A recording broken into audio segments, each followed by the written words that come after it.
En quelques jours, une délégation militaire franchit une frontière inattendue. Le contraste frappe. Une alliance sahélienne déjà sous tension face à un pouvoir rwandais réputé stable, influent et redouté.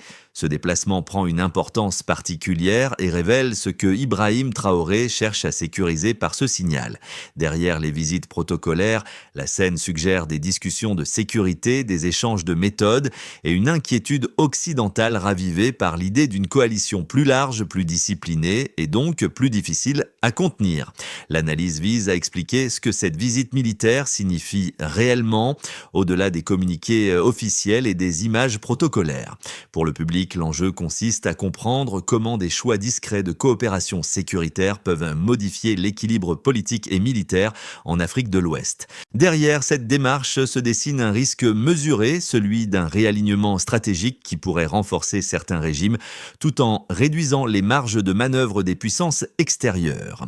Ibrahim Traoré n'agit pas dans un vide politique, mais dans un environnement marqué par des tentatives de déstabilisation, des alliances fragiles et une pression internationale constante. Ce moment précis mérite donc d'être observé avec attention, car il révèle moins une improvisation qu'une logique d'apprentissage ciblée. L'objectif n'est pas seulement de coopérer, mais d'absorber des méthodes, d'évaluer des modèles de contrôle interne et de tester jusqu'où une coordination régionale peut aller sans provoquer de rupture immédiate. Deux éléments rapprochés dans le temps apparaissent. Une visite officielle de haut niveau, suivie de réunions à huis clos avec des responsables clés de la défense rwandaise dans un calendrier condensé sur quelques jours. Ce resserrement temporel, inhabituel pour des échanges purement protocolaires, suggère une priorité stratégique plutôt qu'un simple geste diplomatique. Dans ce cadre, la délégation venue du Burkina Faso n'a pas multiplié les apparitions publiques sans raison. Les arrêts dans des lieux mémoriels aux militaires et institutionnels ont créé une façade visible, mais l'essentiel se jouait ailleurs, dans les discussions sur l'organisation, la discipline et la coordination des forces.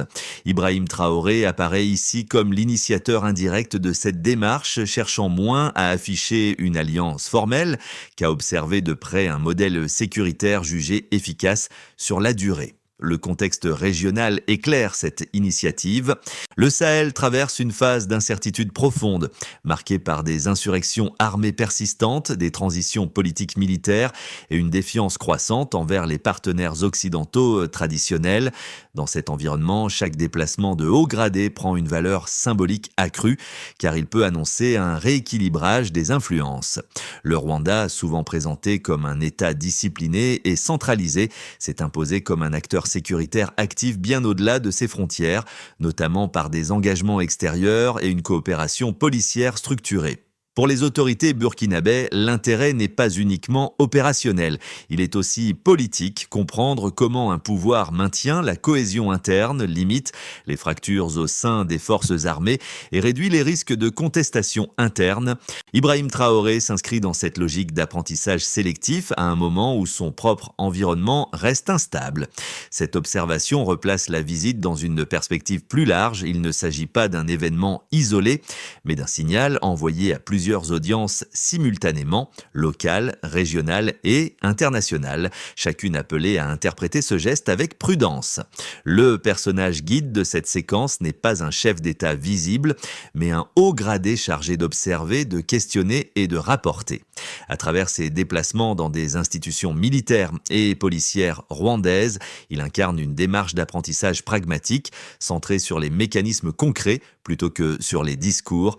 Les visites de structures de formation, de dispositifs sociaux pour les forces armées et de centres de commandement offrent un aperçu d'un système pensé pour durer. Deux situations concrètes apparaissent rapidement. Le premier concerne la coopération policière. Les échanges avec les responsables rwandais mettent en avant des méthodes de coordination interne, d'investissement dans la formation et de standardisation des procédures. Ces éléments sont présentés comme des leviers pour maintenir l'ordre sans multiplier les forces sur le terrain. Le second micro-cas touche à l'organisation militaire, avec une attention portée à la chaîne de commandement, à la discipline et à la prévention des divisions internes. Ces observations ont un impact précoce, car elles alimentent une réflexion immédiate au sein des forces burkinabè. Il ne s'agit pas encore de répliquer un modèle, mais d'identifier des pratiques transposable, adaptée à un contexte sahélien marqué par l'urgence sécuritaire. Dans cette phase, Ibrahim Traoré apparaît en arrière-plan comme le décideur final, celui qui recevra les conclusions et arbitrera entre inspiration externe et contraintes locales. L'effet le plus tangible de cette étape reste symbolique. Elle montre que l'apprentissage sécuritaire peut se faire hors des circuits habituels et que certaines capitales africaines deviennent elles-mêmes des pôles de référence. L'enjeu central consiste à apprendre rapidement afin de réduire les fractures internes. Le déclenchement intervient rapidement dans un contexte régional déjà sous tension. L'envoi d'une délégation militaire de haut niveau marque une décision calculée plutôt qu'une improvisation. La préparation du déplacement, la composition de l'équipe et la sélection des interlocuteurs indiquent une intention précise, observer un système sécuritaire africain perçu comme cohérent, centralisé et durable. Cette phase d'activation se déroule sans annonce spectaculaire, mais le timing resserré sur quelques jours en accroît la portée politique. Ibrahim Traoré se situe à l'origine de cette impulsion, non comme acteur visible, mais comme architecte d'un signal discret. La montée en intensité apparaît lors des échanges à huis clos. Les réunions avec les responsables de la défense et de la police rwandaise constituent le cœur du processus. Ici, la discussion quitte le registre symbolique pour entrer dans celui des méthodes, organisation des forces, articulation entre armée et police, mécanismes de loyauté interne et dispositifs visant à prévenir les fractures. Ces conversations, perçues comme sensibles, attirent l'attention d'observateurs extérieurs car elles suggèrent une circulation d'idées sécuritaires en dehors des cadres occidentaux traditionnels. L'absence de déclaration détaillée renforce l'impression que l'essentiel ne devait pas être rendu public. Le point de tension principal apparaît dans la juxtaposition des visites officielles et des rencontres stratégiques. D'un côté, des passages dans des lieux mémoriels et institutionnels offrent une façade respectueuse et consensuelle. De l'autre, les discussions techniques alimentent des interrogations sur la nature réelle de la coopération envisagée. Cette dualité crée un contraste volontaire, permettant de maintenir une ambiguïté utile. Pour les partenaires régionaux, le message est celui d'une ouverture à de nouveaux modèles. Pour les puissances extérieures, il évoque un possible élargissement des alliances sécuritaires africaines. Ibrahim Traoré, à ce stade, apparaît comme un acteur attentif à l'effet produit, mesurant l'impact de chaque geste. Les effets commencent à se faire sentir dès le retour de la délégation. Les informations filtrent par touche, alimentant analyse et spéculation. Aucun accord formel n'est annoncé, mais le simple fait de la visite suffit à repositionner les attentes. Dans les cercles sécuritaires sahéliens, l'événement est lu comme un précédent, montrant que l'apprentissage et la coopération peuvent s'opérer entre États africains, confrontés à des défis distincts mais comparables. À plus long terme, cette séquence laisse une trace durable. Elle inscrit l'idée qu'un réalignement progressif est envisageable sans rupture brutale. Pour Ibrahim Traoré, la valeur de cette démarche réside autant dans ce qu'elle a permis d'observer que dans le message envoyé. La recherche de solutions passe désormais par une pluralité de références et non par une dépendance unique. Une lecture plus factuelle peut être établie à partir d'un point de référence. Avant cette visite, la coopération sécuritaire du Burkina Faso se concentrait majoritairement sur des partenaires extérieurs au continent, avec des résultats inégaux face à la persistance des violences et aux tensions internes. Après le déplacement au Rwanda, le signal mesurable n'est pas un chiffre unique, mais une inflexion dans la nature des échanges, plus technique, plus ciblé et moins exposé médiatiquement. Un élément concerne la durée et la densité des rencontres. Le programme condensé sur quelques jours, combinant visites institutionnelles et réunions fermées, contraste avec des formats plus étalés et protocolaires observés ailleurs. Cette compression temporelle suggère une hiérarchisation des priorités, moins de symboles, davantage de contenu opérationnel. En termes comparatifs, cela traduit une transition d'un modèle d'assistance déclarative vers un modèle d'observation active.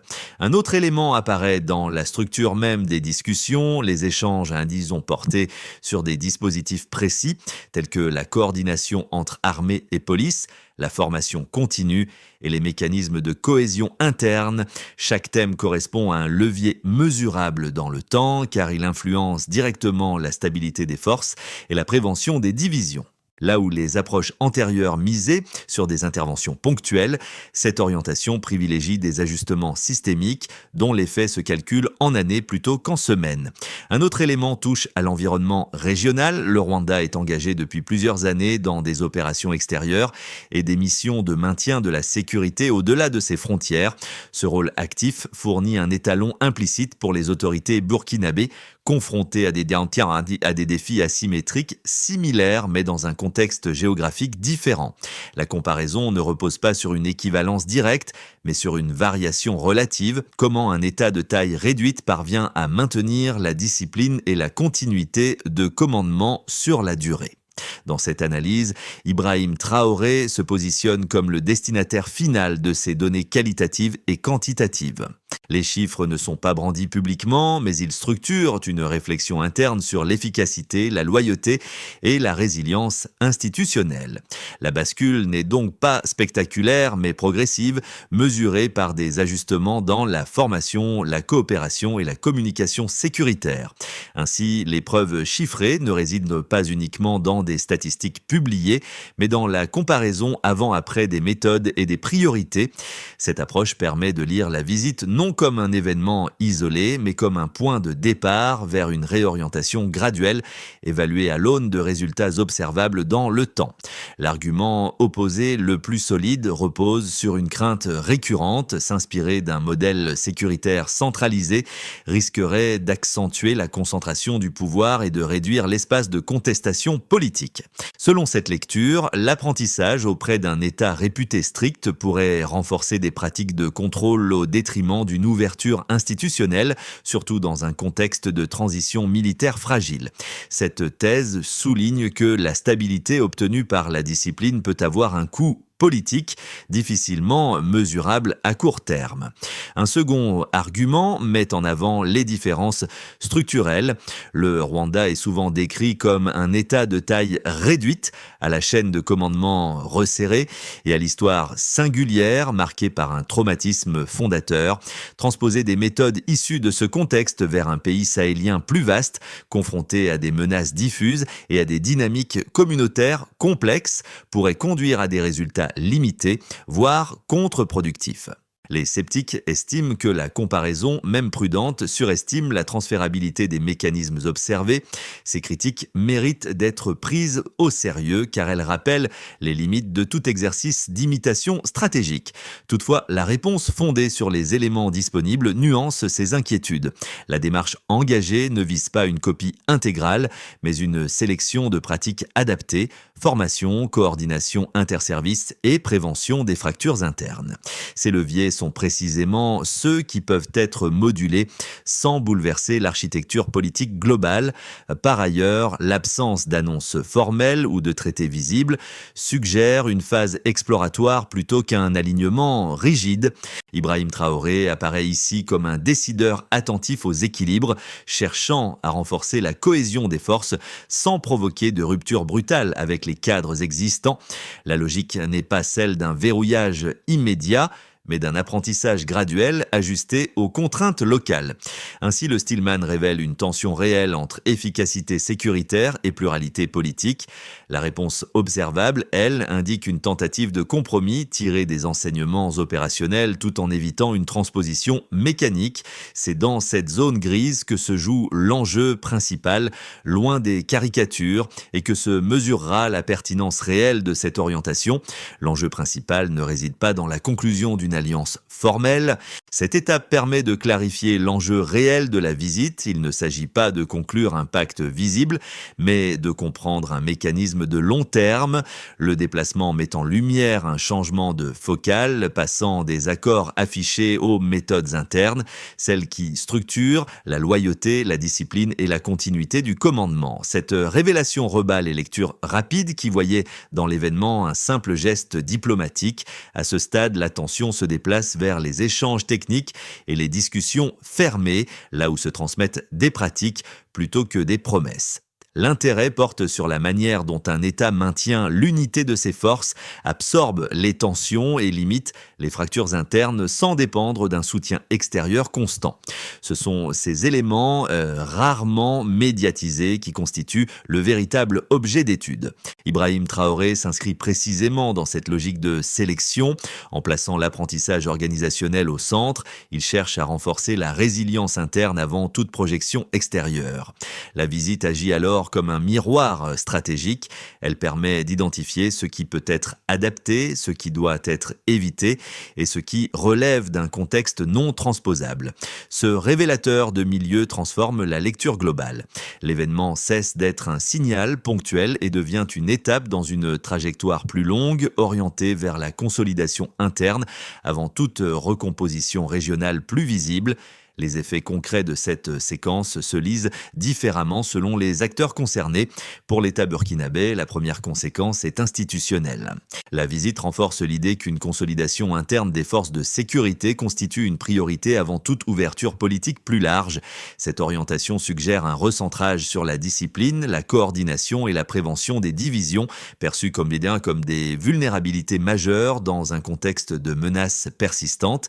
Ibrahim Traoré apparaît ici comme le garant de cette ligne, cherchant à stabiliser l'appareil sécuritaire afin de réduire les risques de rupture interne du côté des entreprises, notamment celles opérant dans les secteurs stratégiques ou dans des zones sensibles. L'impact est plus indirect mais réel. Une amélioration de la cohésion des forces et de la coordination policière peut accroître la prévisibilité de l'environnement opérationnel.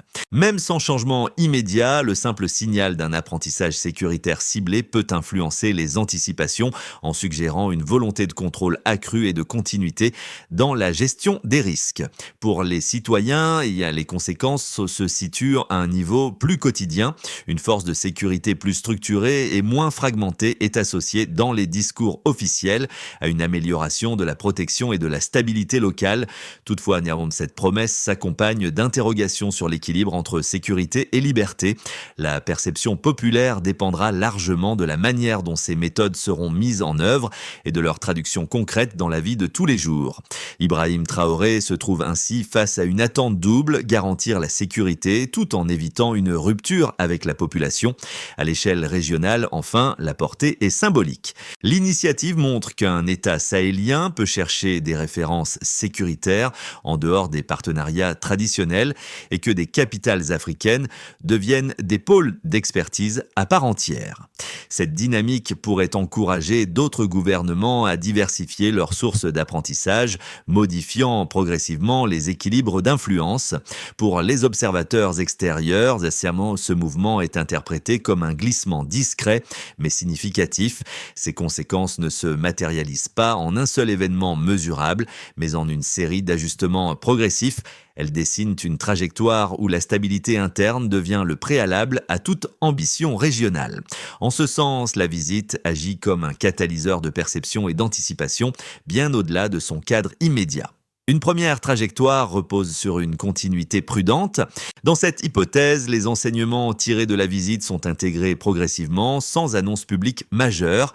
Les ajustements concernent surtout la formation, la coordination interne et certains protocoles de commandement. Les effets restent discrets, mais contribuent à réduire les frictions internes et à améliorer la prévisibilité de l'appareil sécuritaire. Ce scénario privilégie la stabilité graduelle, sans provoquer de réaction externe marquée. Une trajectoire plus favorable se traduit par une consolidation plus visible. Les pratiques observées débouchent sur des réformes ciblées, mieux articulées entre armée et police, avec un impact perceptible sur la cohésion et la discipline. Dans ce cas, l'État gagne en capacité d'anticipation et en contrôle interne, ce qui renforce la confiance de certains acteurs économiques et institutionnels. L'amélioration de la sécurité crée alors un espace pour des discussions politiques plus structurées, même si elles restent encadrées. À l'inverse, une trajectoire plus fragile met en lumière les risques. Une transposition maladroite ou trop rapide de méthodes externes pourrait accentuer les tensions internes, alimenter des perceptions de durcissement excessif et susciter des résistances, tant au sein des forces que dans la société. Cette trajectoire pourrait entraîner un regain de défiance, affaiblissant l'objectif initial de stabilisation. Dans ce cas, l'apprentissage externe serait perçu comme une source de déséquilibre plutôt plutôt que comme un levier de cohésion. Face à ces trajectoires possibles, une orientation de fond se dessine, pensée en termes de séquence plutôt que de rupture. Les choix les plus robustes sont ceux qui combinent expérimentation limitée, évaluation continue et adaptation au contexte local. La question centrale n'est pas de savoir quel modèle imiter, mais comment transformer des observations en pratiques compatibles avec les réalités nationales. Ces scénarios rappellent que la période à venir ne sera pas déterminée par un seul événement, mais par une série de décisions cumulatives.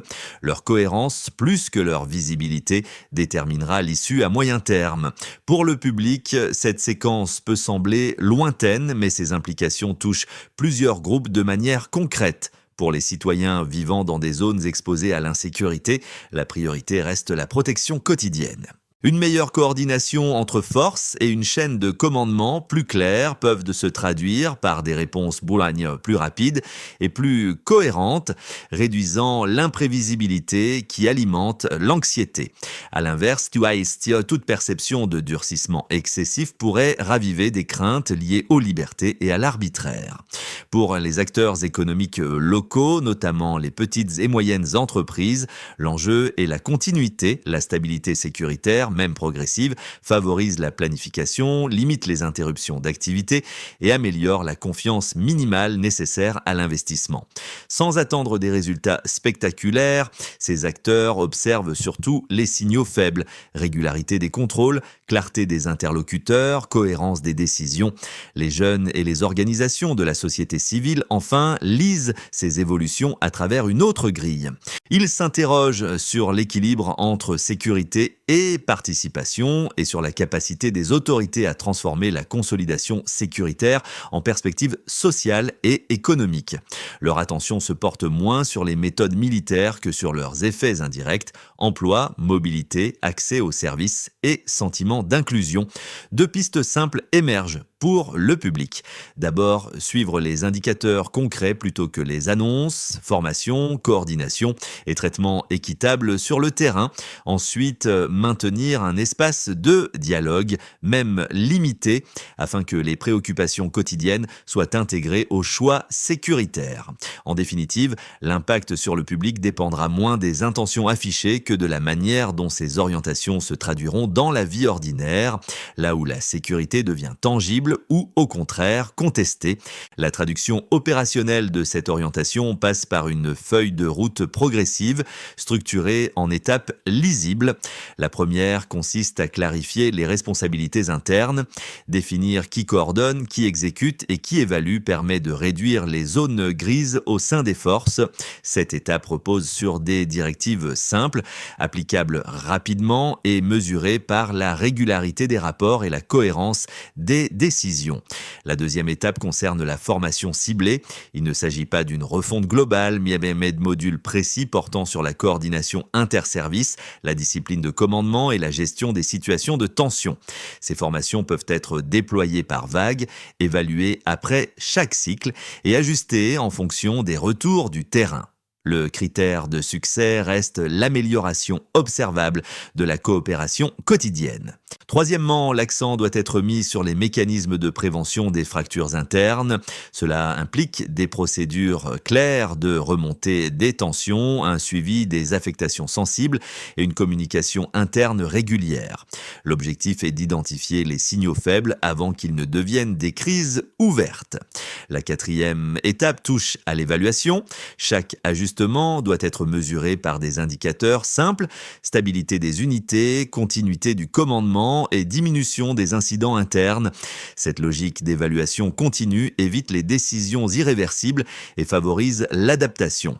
Enfin, la feuille de route suppose un arbitrage politique constant. Ibrahim Traoré occupe ici une position centrale en validant le rythme, l'ampleur et les priorités de mise en œuvre. La crédibilité de l'ensemble dépendra de cette capacité à doser fermeté et pragmatisme. Cette trajectoire n'offre pas de solution immédiate, mais elle propose un cadre d'action progressif conçu pour renforcer la cohésion sans provoquer de rupture brutale. Le récit revient naturellement au personnage guide aperçu plus tôt, ce haut gradé observateur, carnet fermé, formé, regard attentif, chargé de transformer des visites et des échanges en enseignements concrets. Ce n'est pas lui qui décidera, mais c'est par son filtre que l'expérience prendra sens. Ce retour au point de départ rappelle que les grandes orientations passent souvent par des figures discrètes, loin des tribunes. Dans cette trajectoire, Ibrahim Traoré apparaît comme celui qui écoute, trie et tranche. Son rôle n'est pas de reproduire un modèle étranger, mais d'en extraire des principes compatibles avec une réalité nationale fragile. L'émotion tient ici moins à un geste spectaculaire qu'à une tension silencieuse, celle entre la nécessité de tenir, de protéger et l'exigence de ne pas se couper durablement de la société.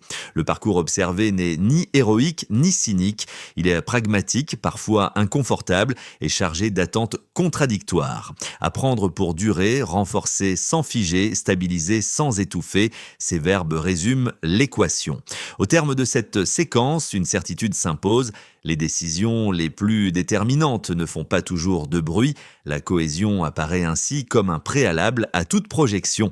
Cette histoire ne se termine pas par une annonce spectaculaire ni par une conclusion fermée.